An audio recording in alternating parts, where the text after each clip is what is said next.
Yeah. Now because this looks like, you're facing pretty heavy resistance here.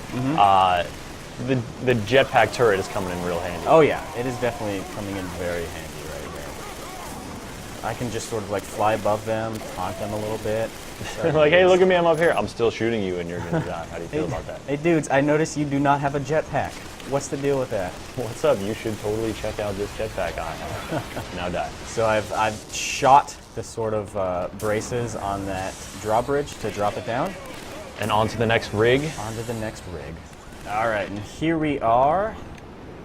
And what I've got to do is plant some D charges. Plant some more charges. Plant Bring some this charges. thing down.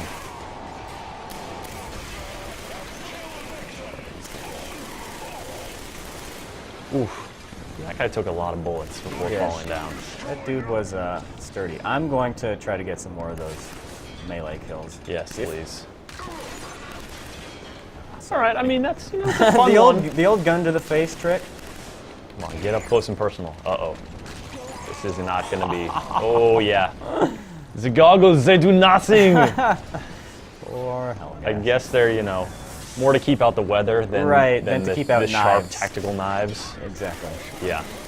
Okay, so what you did there, you still had your jetpack on, but you switched. Oh. The old neck snap. Why not? Yeah. Oldie but goodie. What are you but saying? you're switching between your normal assault rifle and then the jetpack turrets. So presumably, you can fly when the jetpack stuff is engaged. When you've just got the gun out, you're left to your own devices. Yep. Okay. Exactly. You sort of you've got it in flying position right now. When you want to swap guns, it sort of reverts back into backpack mode. Giant heavy backpack mode. Not the most practical of backpacks, but why not? Oh, look at him! Right up into the ceiling. That's the part I was telling you about a second ago. That was good. That guy just sort of died in place, which is fine. We can't all die in magnificent glory. Yeah, it's true. Some Helghast are just doomed to slump over in a pile of their own viscera. I would just take a moment to look at this landscape right here. That cold winter sun, look at that. heaving seas. That's pretty cool. Yeah. Yeah, environmental design was a standout in Killzone 2, and looks like Killzone 3's on that track. Definitely. I can't make this jump. Oh, don't overdo it. Here we go. Oh, hey. Hey, buddies. I notice that you are not dead yet. Allow me to shoot your legs some more until you go into shock. That's how that thing works, right? Did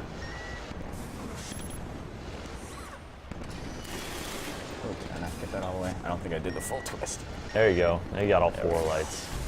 All right, so the timer has engaged, and I need to get out. Oh, you need to get out of dodge. Get out of dodge. This is sort of a like a platforming area. You see, I've got to go from that area to that area. So oh, okay. A bit more vertical. Interesting. Than previous. Sure. Taking advantage of the jetpack's mobility. Why not? Yeah. Oh, you are in the wrong place at the wrong time, Broseph. Give Sev a chance to, do a little jumping.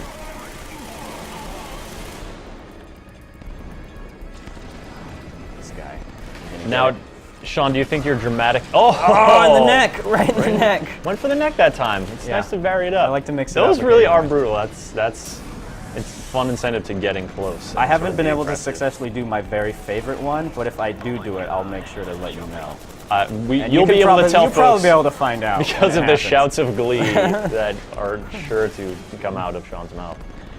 Now, as you stage your dramatic escape, is this a good time to sort of talk to folks about the other surprise we've got, or should we hold off a little bit for that? We've got a nice little surprise. We can go ahead and show that. Yeah. You want to? Let's pull the old camera back in a second here, so Chris can show our nice little toy here. Now, folks, this is a one-of-a-kind opportunity. The first time this is being seen outside of Sony headquarters, the PlayStation Move Sharpshooter. Check this bad boy out. We've got the Move controller in here. We've got the sub-nav controller as well. And this whole thing is going to be compatible throughout the whole game of Killzone 3 and, in perpetuity for Move-compatible shooters, I'd imagine. But let's take a minute to just break this down here while Sean murders Helghast in the background. Helghast death going on in the You've got the Move locked in here, and so if you want to pull the trigger, that's linked to the actual trigger. And the Move button on top is a small button under here right there where you can hit it. You've also got the sub-nav controller here, so you can hold it, sort of move around with the controller. The trigger and the L1 and 2 buttons are exposed down here, and of course, pump action reload. Though my favorite thing about this gun is the new way to reload. You see this button on the bottom here? Instead of pumping, you just slap the clip in there, boom, you're ready to go. And you know, this is adjustable stock for all sorts of, you know, shapes and sizes, as well as the square and triangle buttons right here accessible with your finger, and an alternate fire switch that won't be active in Killzone 3, but surely is going to be active in some other shooters down the line. Sean, you've seen this thing in action, so how's it feel? What do you think? It feels good. It is a very well-made piece of technology. It's not like a third-party controller. This is actually a piece of Sony hardware. It's a real deal. And it sort of bears their standards. It's fun. The reason I'm not playing with it right now is because there's a little bit of a learning curve involved in sort of going from using thumbsticks to the move and sort of moving around. So sure, and you want to be your best. I want to be my best because you know, Killzone 3 not an easy game. That's true. Another thing I forgot to mention, folks, is because the move is, you know, motion controller, you thrust forward to stab your enemies and do melee attacks, and you can also flick to the side to. I'm totally forgetting what flick to the side does. That's to reload. To reload. So plenty of reloading options. Although I gotta say, slapping is still my favorite. It's really cool. And so the sharpshooter going to be fully compatible with Killzone 3. You know, you don't need to. You play through the single-player campaign with it. You can play online multiplayer with it, and you don't need to enter a sharpshooter. Ooh, sorry. That happens. Excuse me, I got a little distracted by the eyeball stabbing. You don't need to enter a sharpshooter-specific lobby. You know, players with the DualShock and the sharpshooter are going to be playing alongside each other or against each other, so you can really go any way you want. And of course, you could just use the move and the sub-nav controller outside of the sharpshooter, but come on, this thing looks really cool.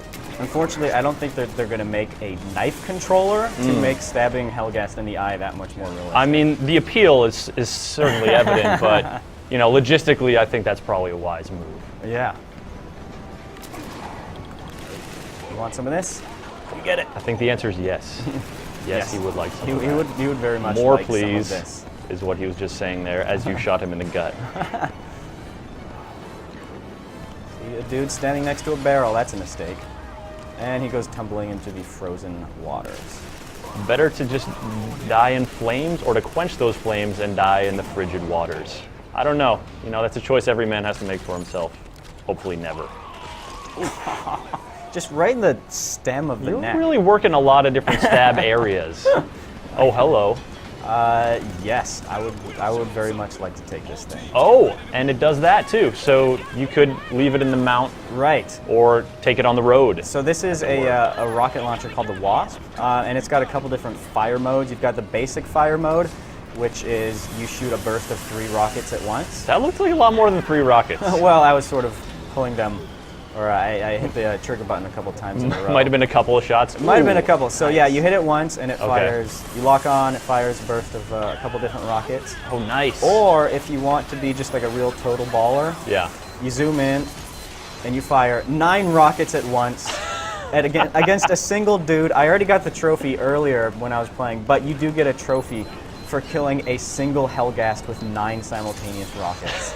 It's called like excessive force. Yeah, Mondo overkill. Mondo overkill. Probably not the exact wording, but yeah, that's a nice little thing, and it looks like you can hold on to it for a while. I mean, I'm seeing sort of plenty of ammo at your disposal. We're gonna go ahead and run down there. I should point out that I'm playing with a couple different benefits right here, like infinite ammo, but normally there is a finite supply of ammo on that. Yeah, that makes a lot more sense. Yeah. You can't very well be going around shooting 9 rockets into every Hellgast you see. No. So these are your efforts, you're progressing towards where your buddy's being held hostage, I would imagine? We're still in search of Narvel. It's just kind of taken a little bit longer than Seven Rico probably would have hoped. Those Hellgasts, they don't die easy. But I don't mind. That's fine. This is just really fun to watch. And so this is where you were shooting down on before. We can see the bombed out bunker. Every time that helmet pops up, Is it just me, or are you kind of reminded of Darth Vader? There's like pale, sickly white